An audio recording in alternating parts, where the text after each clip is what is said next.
내 이름으로 모인 곳에 라는 제목으로 오늘 말씀 나누기 원합니다. 여러분들 교회가 아름답다는 말을 어떻게 생각하십니까? 여러분들 교회가 아름다워야 될까요? 아니면 아름답지 않아도 될까요?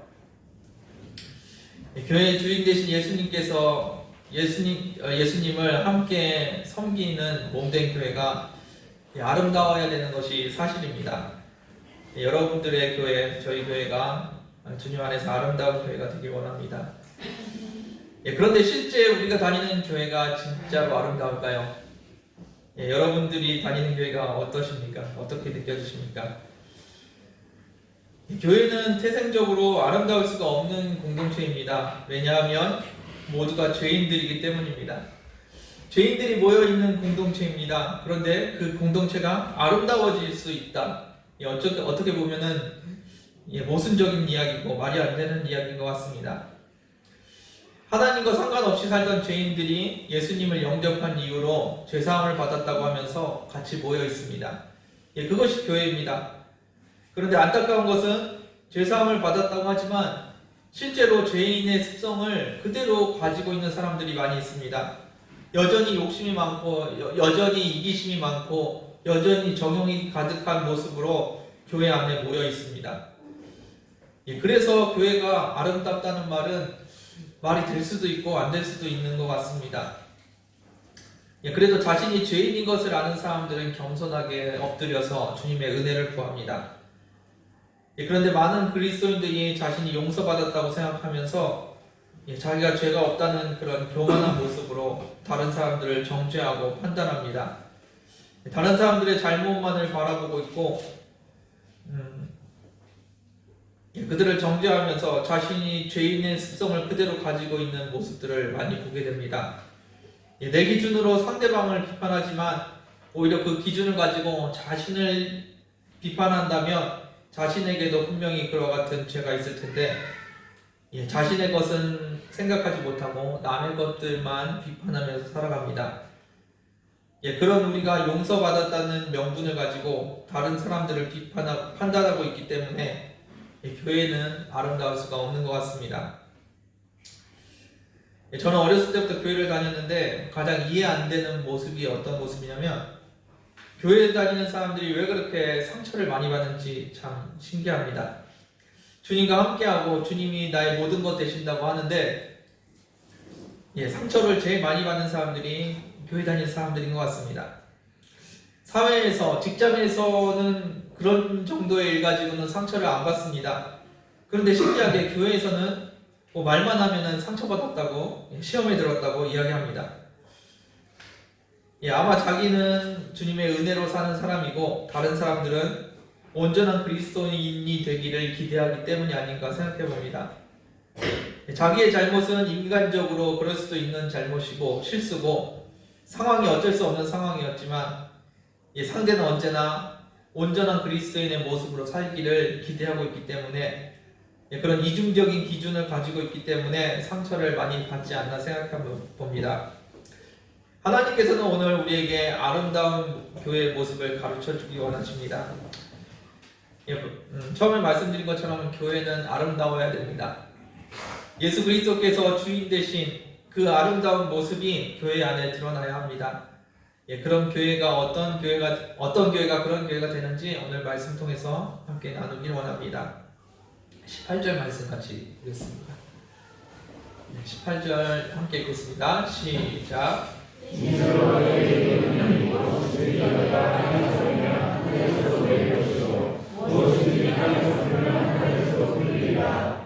아멘. 땅에서 매면 하늘에서도 매이고 땅에서 풀면 하늘에서도 풀린다고 이야기하십니다. 이런 교회가 아름다운 교회일까요? 기독교인들의 로망이죠. 내가 기도하는 것이 전부 응답받는 것. 마치 알라딘의 요술램프처럼 구하기만 하면 하나님께서 모두 응답해 주시는 것. 많은 그리스도인들이 그런 모습을 기대할 겁니다. 그런데 지금까지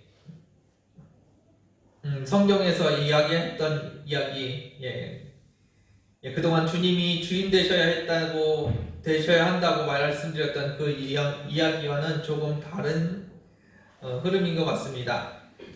뜻이 하늘에서 이루어진 것 같이 땅에서도 이루어지는 것이 맞습니다. 그런데 땅에서 우리가 기도하면 하늘에서 우리의 기도가 이루어진다. 이것이 이해가 되시나요? 우리가 기도의 중요성을 이야기할 때 이 본문을 많이 인용을 합니다. 그래서 우리가 기도하면 하나님께서 응답해 주실 거라고 믿고 간구하라는 내용으로 많이 기도에 대해서 이야기할 때 이 본문을 인용합니다. 그러나 말씀드린 것처럼 조금 이상합니다. 우리가 하나님의 뜻에 순종하는 것은 맞습니다. 그런데 우리가 기도하면 하나님께서 반드시 응답하신다. 이것이 맞는 이야기인지 한번 생각해 봤으면 좋겠습니다. 이 말씀을 이해하기 위해서 앞뒤 문맥을 좀 살펴봐야 할 것 같습니다. 이 본문 앞쪽에 어떤 내용이 있는지 잠깐 살펴보겠습니다. 10절 말씀 같이 한번 보겠습니다. 읽겠습니다. 시작.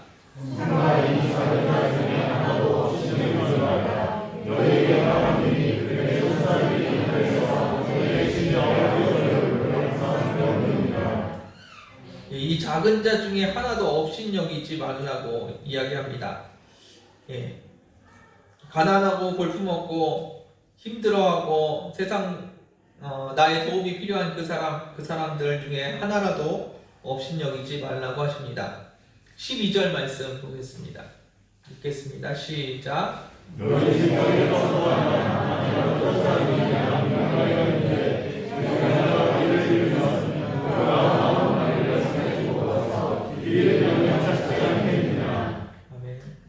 같은 말씀입니다.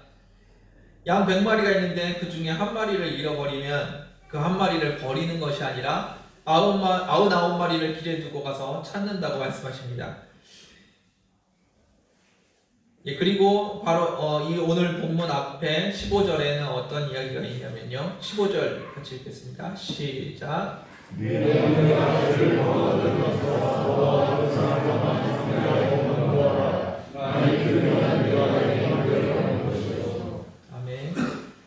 한 명도 업신여기지 말고 잃어버렸을 때 그 사람을 찾으러 가라고 이야기하셨습니다. 그리고 그 내용이 무슨 내용이냐면 한 형제가 범죄했을 때 그냥 놔두는 것이 아니라 가서 권면하고 그를 돌아오게 하라는 것입니다. 16절, 17절에도 그런 이야기가 나옵니다. 두세 증인을 데리고 가서 함께 이야기하고 그리고 나서 교회의 권위로 이야기하고 하라고 이런 이야기가 나옵니다. 이 뒤에는 어떤 내용이 나오냐면요. 굉장히 유명한 이야기들입니다. 베드로가 예수님께 우리가 형제가 죄를 범하면 몇 번을 용서해 줘야 되냐고 묻습니다. 7번까지 용서해 주면 되겠습니까? 라고 얘기했더니 예수님께서 7번 뿐만이 아니라 7번을 70번까지라도 용서해 주라고 이야기하십니다. 7번을 70번 용서하라는 얘기는 490번 용서하라는 얘기가 아니라 영원히 용서하라고, 온전히 용서하라고 이야기하시는 겁니다. 앞뒤 이야기가 다 형제에 대한 이야기고 다 용서에 대한 이야기입니다. 그리고 한 영혼을 잃지 않게 하기 위한 이야기들이 앞뒤로 나오고 있습니다. 한 영혼을 잃지 말라고 말씀하시고 용서하라고 지금 말씀하고 계십니다. 그 사이에 오늘 본문이 있습니다. 이것은 기도에 대한 이야기가 아니고 형제에 대한 이야기라는 이야기입니다. 15절에서 형제가 죄를 범하였고 18절에서는 너희가 땅에서 죄를 매면 하늘에서도 매일 것이고 땅에서 죄를 풀면 하늘에서도 풀릴 거라고 지금 이야기하고 계시는 겁니다. 형제가 우리에게 죄를 지었습니다. 교회에서 죄를 지었습니다. 우리가 어떻게 해야 될까요? 잘못한 지체가 있습니다. 우리가 어떻게 해야 될까요? 우리가 땅에서 용서하면 하늘에서도 용서하실 것이라고 말씀하십니다. 그리고 우리가 땅에서 용서하지 않으면 하늘에서도 용서하지 않으실 거라고 이야기하십니다. 교회에서 잘못한 사람이 있습니다. 우리가 해야 될 것은 무엇입니까? 정죄하는 것입니까? 아니면 그 사람이 잘못했을 때 우리가 상처받는 것입니까? 아니면 하나님께 갚아달라고 탄원하는 것입니까? 그것도 아니라면 그 잘못한 죄인을 포기하는 것입니까? 하나님께서 원하시는 것은 용서하는 것입니다. 그 형제가 돌이키고 회복할 수 있도록 함께 기도하는 것입니다. 우리가 용서하면 하늘에서도 용서해 주시겠다고 지금 본문에서는 이야기하고 계시는 겁니다. 12절에는 잃어버린 양 한 마리가 나옵니다. 99마리는 목자를 잘 따라갔습니다. 그래서 99마리는 길을 잃지 않았고 목자를 잘 따라가고 있었습니다. 한 마리는 왜 길을 잃었을까요? 목자를 따라가지 않았기 때문에 길을 잃습니다. 열심히 목자를 따라갔는데 길을 잃은 것이 아니라요, 목자를 바라보지 않고 있었기 때문에 길을 잃었습니다. 그런데 이 목자의 선택은 말 잘 듣는 99마리를 데리고 가는 것이 아니라 그 99마리를 길에 두고 길 잃어버린 한 마리를 찾아가는 것, 그것이 목자의 선택이었습니다. 하나님께서는 지극히 작은 자 하나라도 포기하지 말아야 된다고 이야기하십니다. 작은 존재이기 때문에 포기해도 된다는 것, 그것이 하나님의 말씀이 아닙니다. 목자의 말을 듣지 않았다고 포기하는 것, 야단치는 것이 아니라 다시 그를 데리고 오는 것, 그를 회복시키는 것, 그를 찾아가는 것, 그것이 하나님께서 기뻐하시는 일이라고 지금 말씀하십니다. 형제가 교회에서 죄를 지었습니다. 잘못을 했습니다. 하나님께서는 그가 돌이키기를 원하십니다. 그럼 우리는 어떻게 해야 될까요? 우리가 땅에서 용서하지 않아서 하나님께 벌을 받게 해야 되겠습니까? 아니면 우리가 이 땅에서 용서해서 하나님께 용서를 받게 해야겠습니까? 오늘 본문은 하나님께서 여러분들에게 선택권이 있으니까 마음대로 하라고 하시는 말씀이 아닙니다. 말씀드린 것처럼 하나님께서는 한 마리를 찾기 위해서 한 마리를 찾아가는 목자처럼 한 영혼도 잃어버리지 않기 위해서 지금 애쓰고 계십니다. 그러면 뒤에 나오는 베드로의 질문에 대답하셨던 것처럼 7번을 70번까지도 용서하라고 하십니다. 결국 18절의 말씀은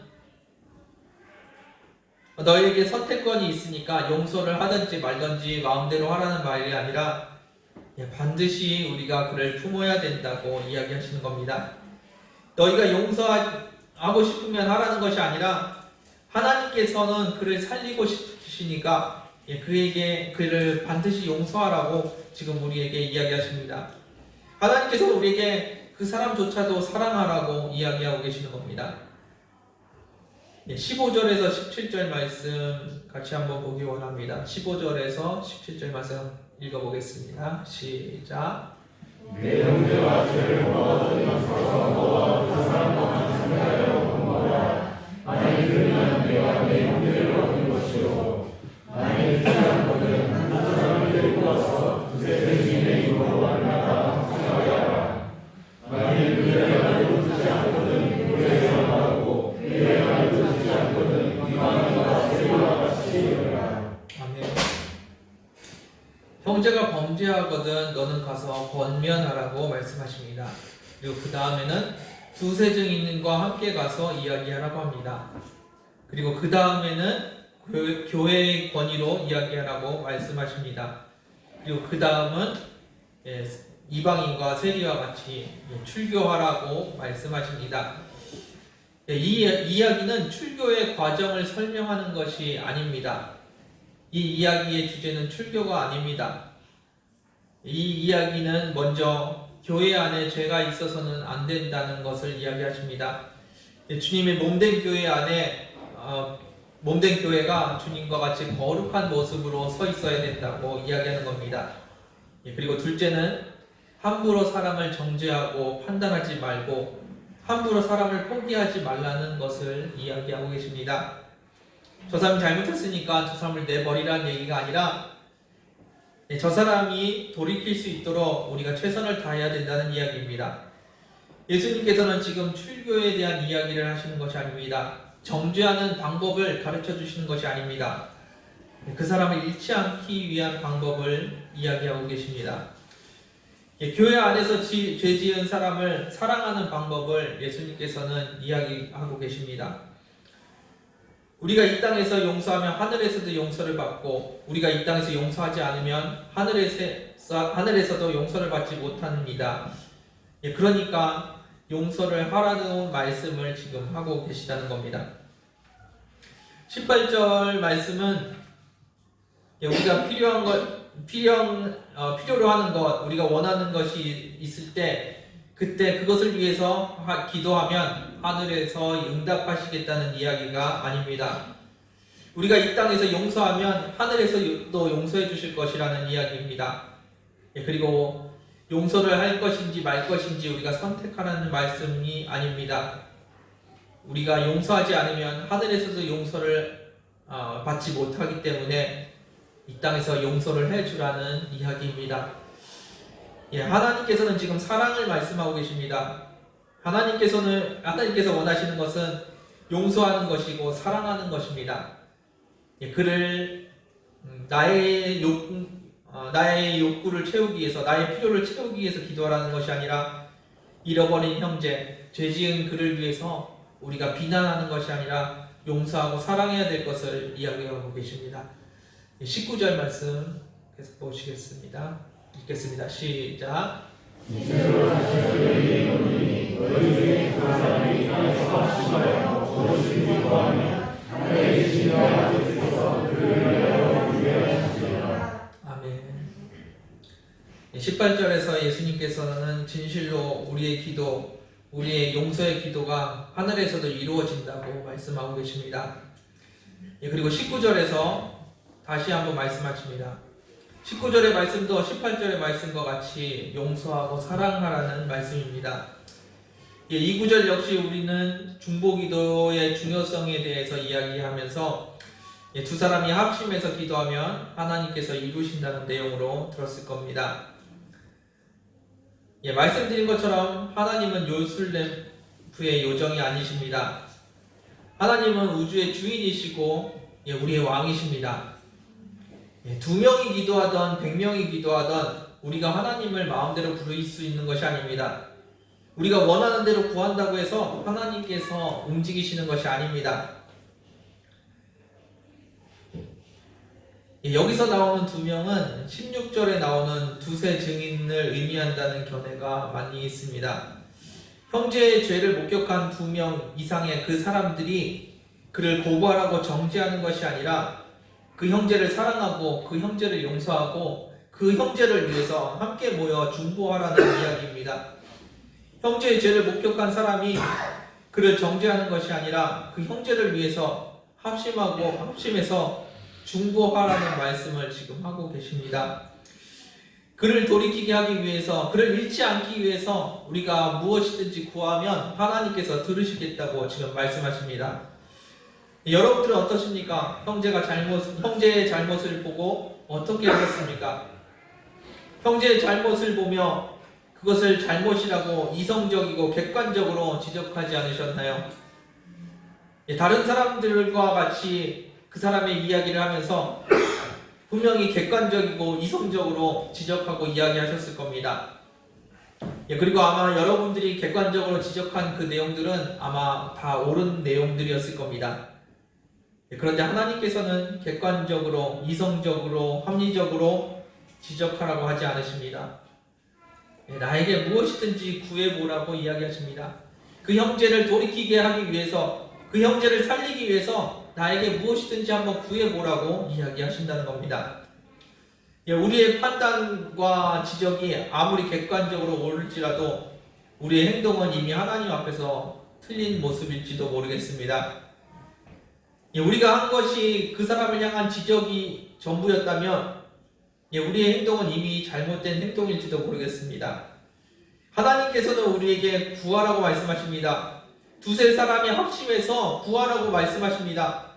두세 사람이 함께 모여서 그 사람을 지적하라는 것이 아니라 그 사람을 위해서 기도하라고 하나님께서 말씀하십니다.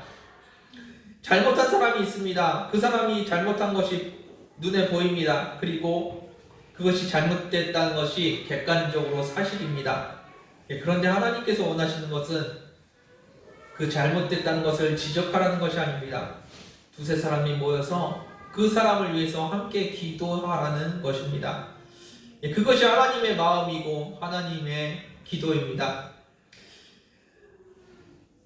저도 마찬가지인 것 같습니다. 저도 형제의 잘못을 보면서 객관적으로 합리적인 지적을 많이 했던 것 같습니다.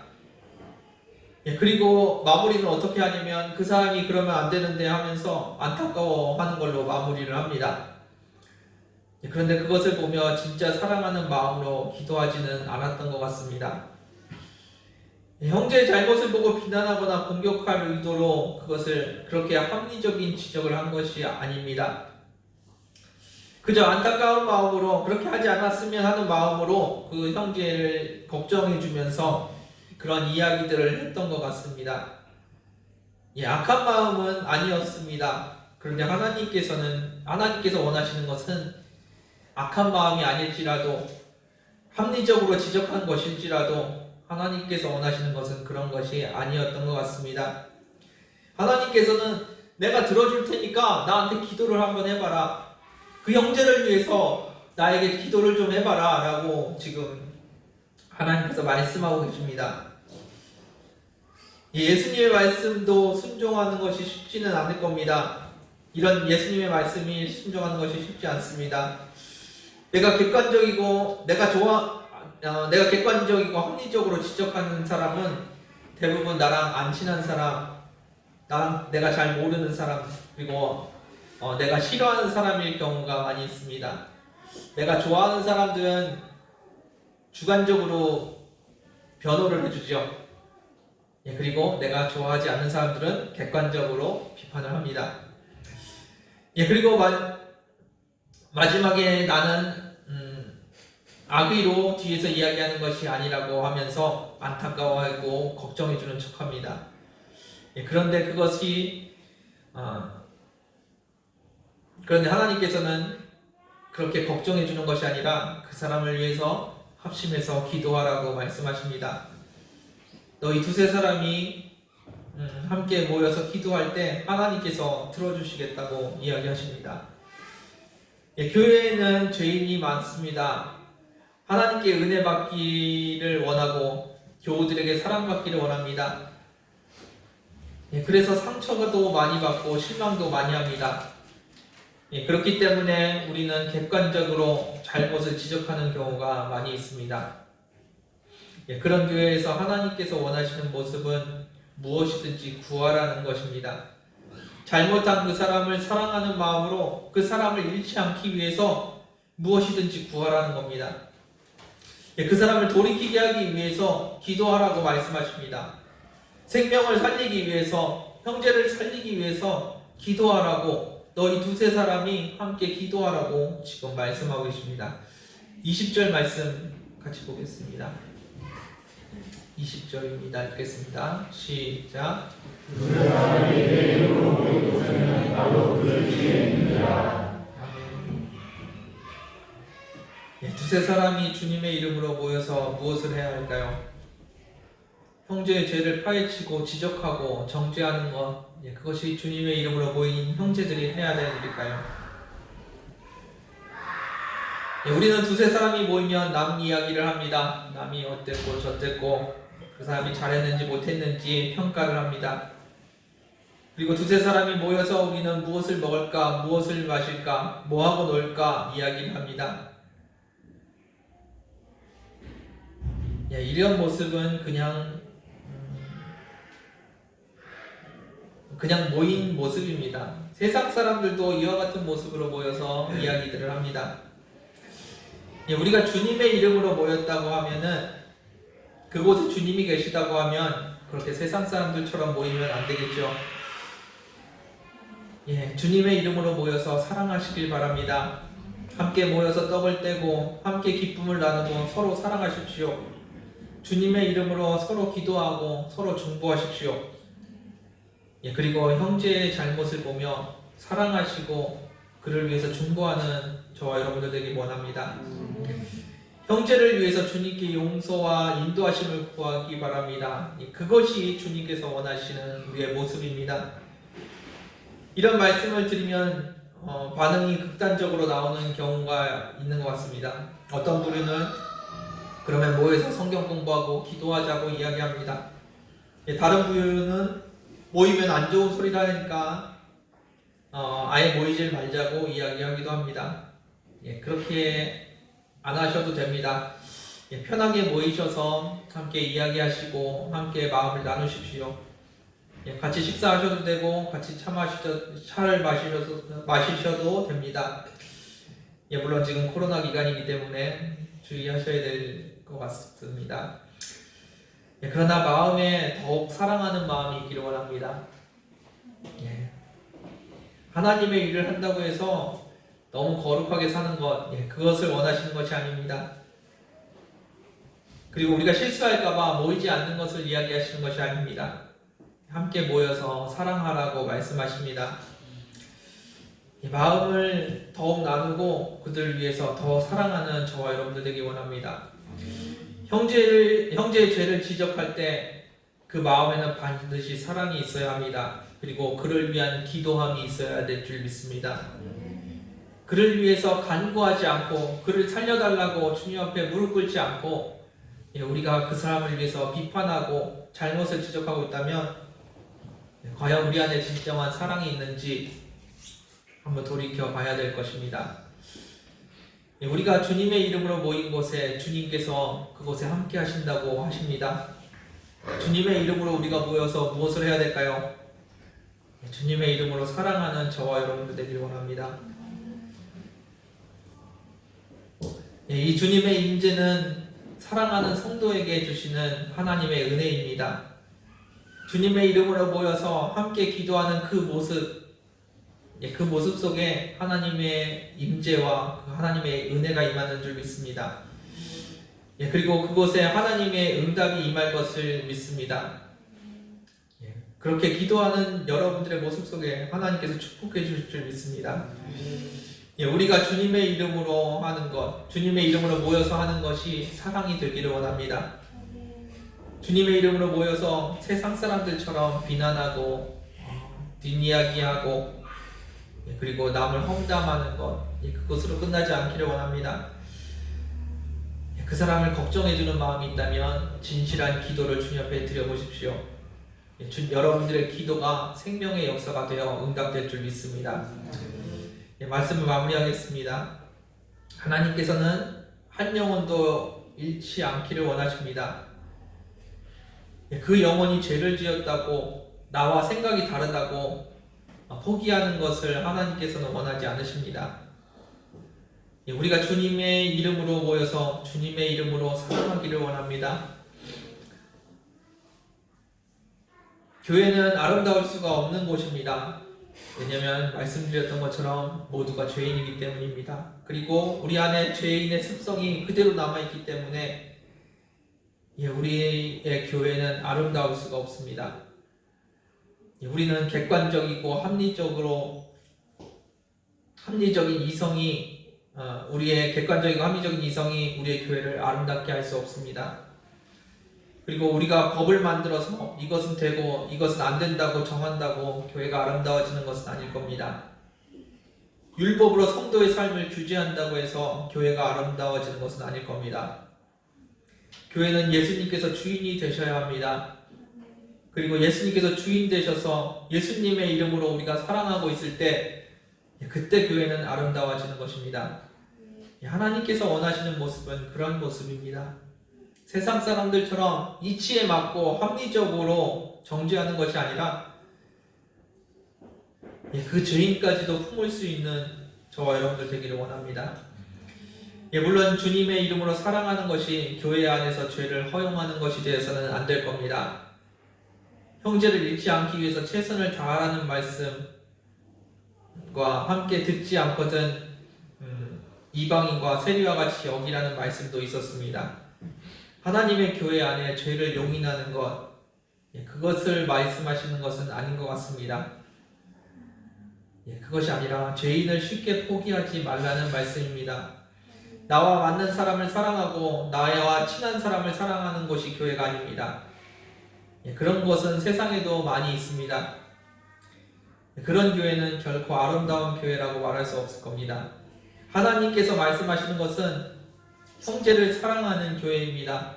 그리고 하나님께서 말씀하신 것은 한 형제를 잃지 않기 위해서 우리가 끊임없이 기도하고 중보하는 모임일 겁니다. 그 형제를 얻기 위해서 하나님께서는 말씀하십니다. 너희가 무엇이든지 구하면 내가 이루리라고 말씀하십니다. 주님의 이름으로 모여서 주님의 이름으로 사랑하는 저와 여러분 되기를 주님의 이름으로 축원드립니다. 함께 기도하겠습니다.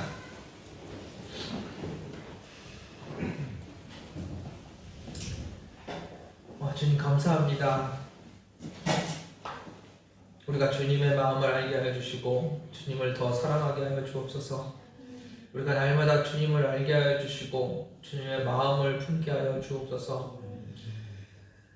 한 영혼을 잃기 원치 않으시는 아버지의 마음을 나눴습니다.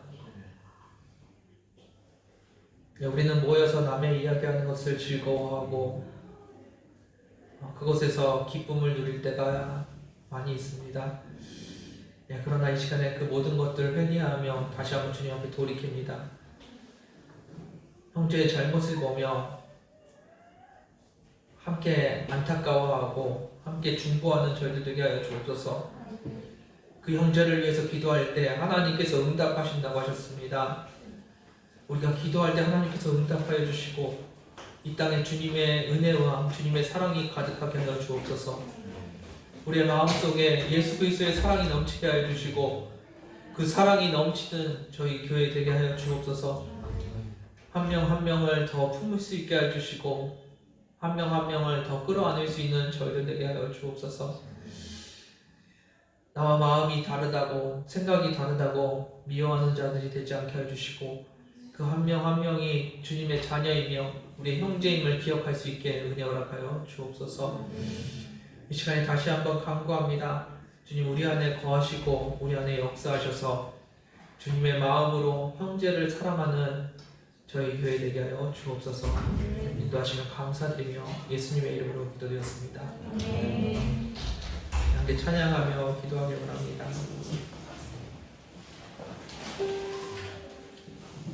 함께 찬양하겠습니다. 언제나 내 모습.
여러분들 스스로를 바라보십시오.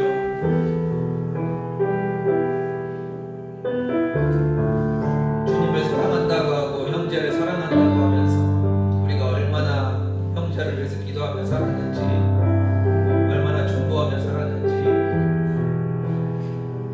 잃어버린 한 영혼을 하나님께서 얼마나 안타까워하시는지 우리가 너무나 세상 사람의 모습으로 살아가고 있지 않았나 돌아봅니다. 한 영혼을 찾기 위해서, 한 영혼을 돌이키게 하기 위해서 지금도 애쓰고 계시는데, 우리는 한 영혼을 정죄하기에 얼마나 바빴는지, 한 영혼을 포기하는 게 얼마나 빨랐는지 돌아봅니다. 우리의 마음에 중보의 영이 있기를 원합니다. 사랑함으로 기도하고 사랑함으로 중보하는 저희들 되기 원합니다. 주님 앞에 그 부끄러운 모습들 내려놓기 원합니다. 그리스도인으로서 세상 사람들처럼 이야기하고 세상 사람들처럼 비판했던 그 모습들, 그 부끄러운 모습들 주님 앞에 내려놓고 다시 한번 주님을 구하는 시간 되길 원합니다. 함께 기도하겠습니다.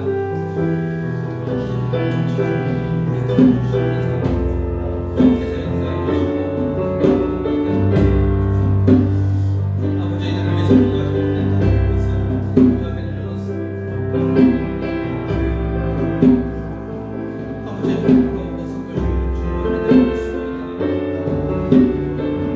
걱정에 부축하면서 나를 비난했던 내 모습, 아버지와 나를 용서하여 그들을 위해서 더 기도하지 못했던 모습들을 용서하여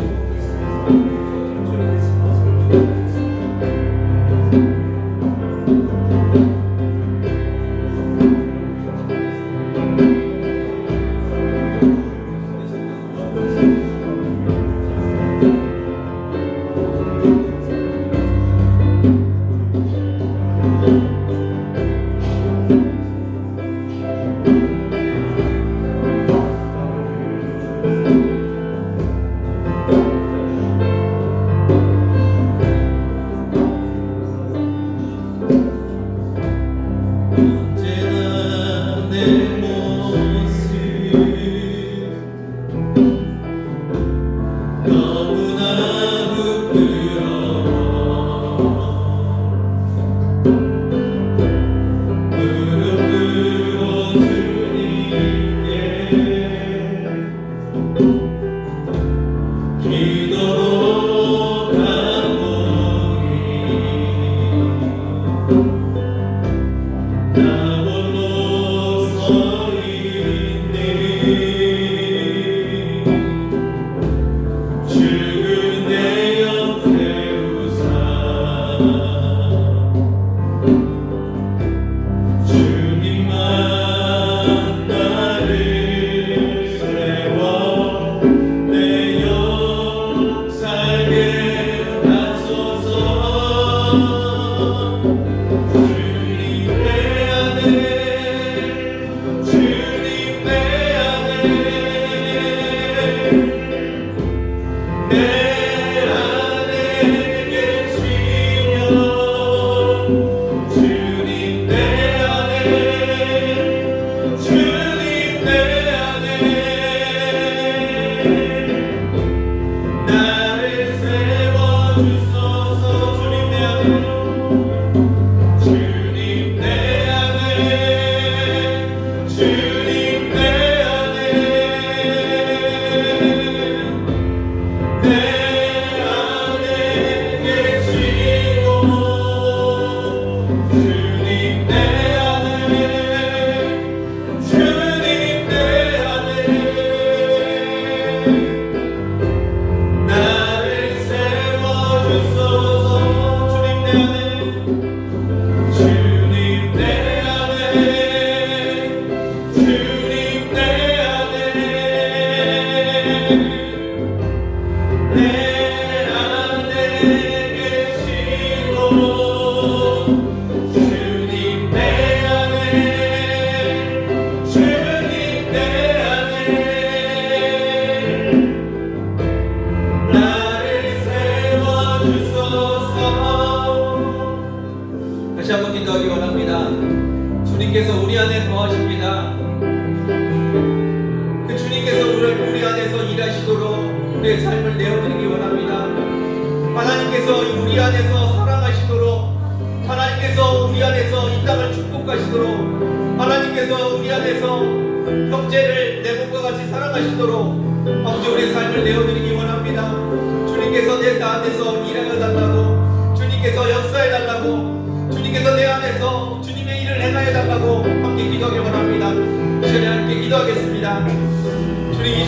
함께하여 주옵소서. 주님 역사하여 주옵소서. 주님 내 안에 거하시는 그 주님을 바라봅니다. 내 안에 계신 그 주님께서 역사하시길 기대합니다. 주님 앞에 내 삶을 내어드립니다. 주님 나의 주인이시며 주님께서 나의 삶의 모든 것임을 고백합니다. 주님 내 안에서 역사하여 주옵소서. 주님 내 안에서 내 이웃을 원수를 가지고 사랑하시는 주님의 일들이 내 안에서 이루어지게 하여 주옵소서. 형제를 사랑하는 일들이 내 안에서 이루어지게 하여 주옵소서. 하나님께서 내 안에서 역사를 주시고 사랑하는 그 모습들이 내 안에 나타나게 하여 주옵소서. 아버지 죽어가는 자들을 위해서 눈물 흘리는 모습이 내 안에 나타나게 하여 주옵소서. 아버지의 마음을 품게 하여 주시고 아버지의 역사심을 아버지 우리가 살게 하여 주옵소서. 주님의 역사심을 우리가 살게 하여 주옵소서. 주님의 놀라운 역사가 우리 안에 임하여 주옵소서. 주님 우리를 연약합니다. 아버지 우리를 연약하시는 주님 아버지 내가 주의 삶을 아버지 앞에 내 삶을 내놓습니다. 그 주님 안에서 내가 살게 하여 주시고 아버지께서 내 안에서 살게 하여 주옵소서. 아버지 역사가 내 삶에 이루어지게 하여 주옵소서. 이웃을 한 명 한 명을 사랑하는 그 역사가 아버지 내 삶에 일어나게 하여 주옵시고 아버지 내 이웃을 내 몸과 같이 사랑하는 역사가 내 삶에 나타나게 하여 주옵소서. 주님께서 내 삶을 다스려 주옵소서. 주님께서 내 삶을 다스려 주옵소서. 주님께서 인자하여 주옵소서. 우리 날마다 주님을 의지합니다. 날마다 주님을 의지합니다. 주님께서 역사해 주옵소서. 주님을 의지합니다. 주님을 의지합니다. 주님을 알아봅니다. 주님께서 인도하여 주옵소서. 주님께서 인도하여 주옵소서. 주님께서 인도하여 주옵소서. 감사합니다. 아버지 뜻이 이 땅에 이루어지길 원합니다.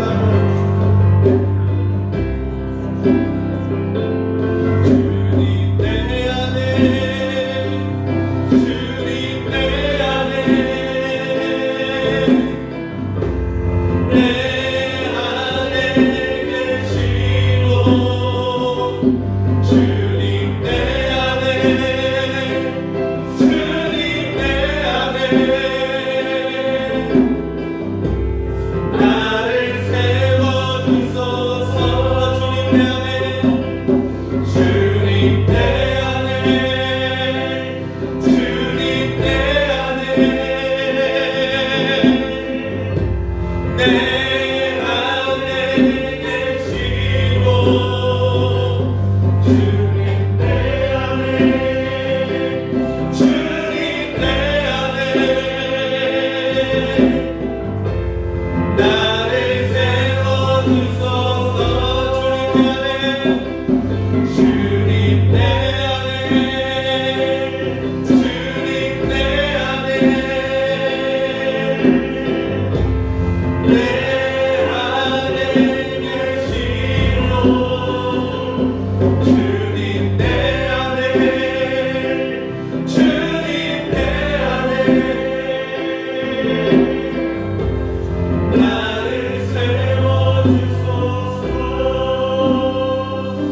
주님께서 여러분들 안에 거하십니다. 주님께서 여러분들 모인 자리에 함께하십니다. 그 하나님의 마음을 알아가는 저희들 되길 원합니다. 여러분들 주님을 사랑하십니까? 그 사랑하시는 주님이 어떠한 마음이신지 왜 그렇게 관심이 없으십니까? 하나님의 마음이 어떠신지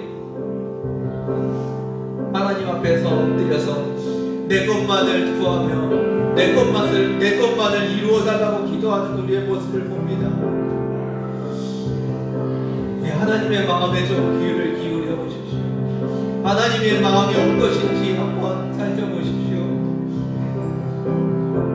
형제를 잃어버렸을 때, 한 영혼을 잃어버렸을 때 아버지의 마음이 어떠신지 여러분들이 사랑하시는 그 아버지의 마음을 좀 헤아려 보십시오.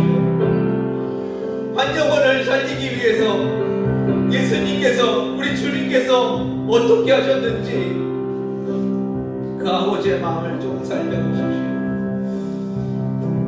주님이 내 안에 거하신다고 하셨습니까? 주님을 사랑한다고 하셨습니까? 그 아버지의 마음이, 그 주님의 마음이 어떠신지, 우리가 한 영혼을 비난하고 있을 때 아버지의 마음이 어떠신지 여러분들 안에 계신 아버지께 여쭤보십시오.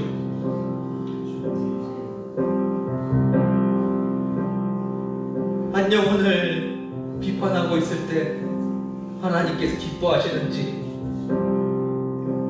그 한 영혼을 살리기 위해서 눈물을 흘리고 계시는지, 그 아버지의 마음에 귀를 기울이는 여러분들 되기 원합니다.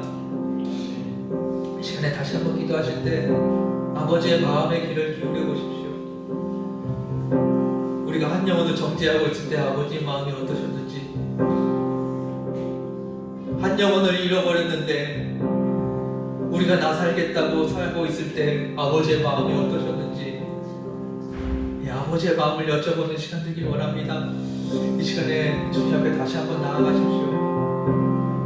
아버지의 마음을 가르쳐 달라고, 아버지를 더 사랑하게 해달라고 같이 기도하는 시간 되길 원합니다. 함께 기도하겠습니다. 아버지 주님께 나아갑니다. 주님 앞에 엎드립니다.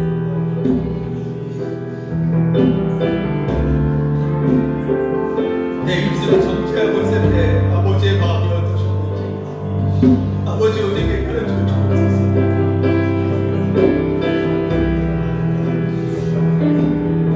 이 땅에 죽어가는 영혼들을 보면서 나의 안일함을, 나의 평안함을 구하고 있는 나의 모습을 아버지의 마음이 어떠셨는지 주여 가르쳐 주옵소서. 아버지 내 마음이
잘 먹고 잘 살게 해달라고 기도하는 것이 아니라 땅에 죽어가는 영혼들을 살려달라고 기도하는 저희들 되기 원합니다. 이 시간에 다시 한번 기도하실 때 이 땅을 위한 중보자가 되게 해달라고 기도했으면 좋겠습니다. 죽어가는 영혼들을 바라보며 아버지의 마음으로 기도하는 저희들 되게 해달라고 함께 기도하길 원합니다. 기도하시겠습니다. 아버지, 이 땅을 향해서 눈물 흘리는 중보자의 마음으로 할까요? 이 땅에 죽어가는 자들을 바라보며 아버지의 마음으로 이 땅을 함께하여 그냥 안타까움이 아니라 아버지의 마음을 품고 싶습니다. 아버지의 마음으로 이들을 위해서 기도하기 원합니다. 아버지가 이들을 얼마나 높아하시는지 그 마음을 품기 원합니다. 아버지의 마음을 품기 원합니다.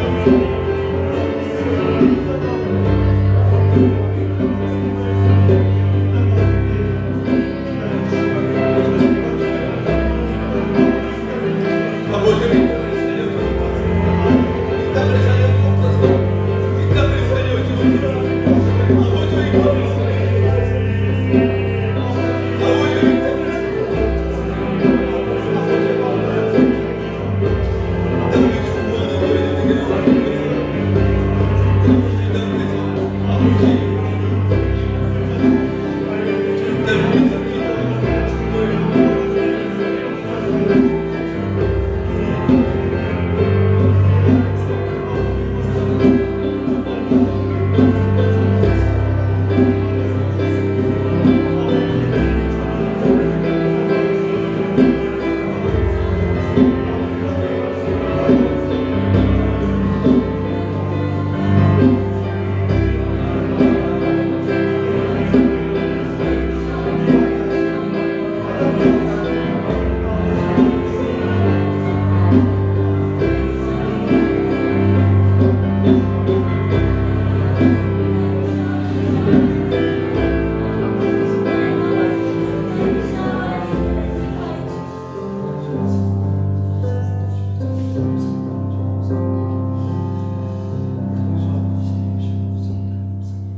주님 감사합니다.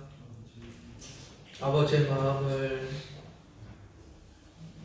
품게 하시고 기도하게 해주심에 감사합니다. 내 사랑하는 아버지의 마음을, 아버지의 안타까움을 함께 나누는 아버지의 자녀들 되게 하여 주옵소서.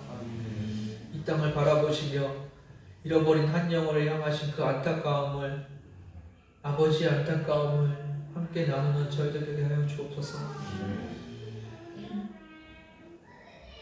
무엇이든지 구하라는 그 말씀을 나를 위한 말씀으로 받아들였던 것 이 시간에 내려놓습니다. 한 영혼을 살리기 위해서, 한 영혼을 찾기 위해서 무엇이든지 구하라는 그 말씀으로 기억하게 하여 주시고, 이 땅에 죽어가는 영혼들을 위해서 기도하며 중보하는 저희들 되게 하여 주옵소서. 우리 입술에 파수꾼을 세우시사 남을 털뜯고 정죄하고 비판하는 그 입술을 막아주옵소서. 내 입을 열어 그를 위해 중보하는 자가 되게 해주시고 그를 더 안타까워하며 하나님 앞에 올려드리는 자가 되게 하여 주옵소서. 우리의 입술이 주님 보시기에 아름다운 입술이 되게 해주시고 우리의 교회가 주님 보시기에 아름다운 교회가 되게 하여 주옵소서. 죄악 가운데 거하며 서로에게 상처 주는 교회가 아니라 서로를 품어주고 서로를 위해서 중보하며 서로를 위해서 용서하는 교회 되게 하여 주옵소서.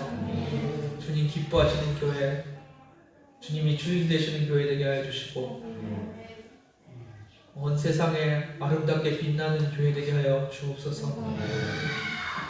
다시 한번 이 땅을 위해서 기도합니다. 이 땅에 죽어가는 영혼을 향하신 아버지의 마음을 우리에게 나눠 주옵소서. 그 아버지의 마음을 품게 하시고 그 마음으로 이 땅을 위해서 중보하는 저희들 되게 하여 주옵소서. 이 땅에 죽어가는 영혼들이 너무나도 많습니다.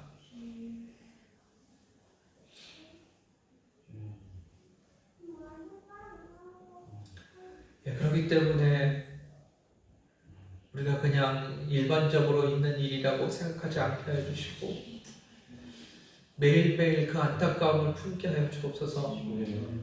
이 안타까움이 사그러지지 않게 해주시고 마지막 그 영혼을 부르실 때까지 아버지의 마음을 품게 하여 주옵소서.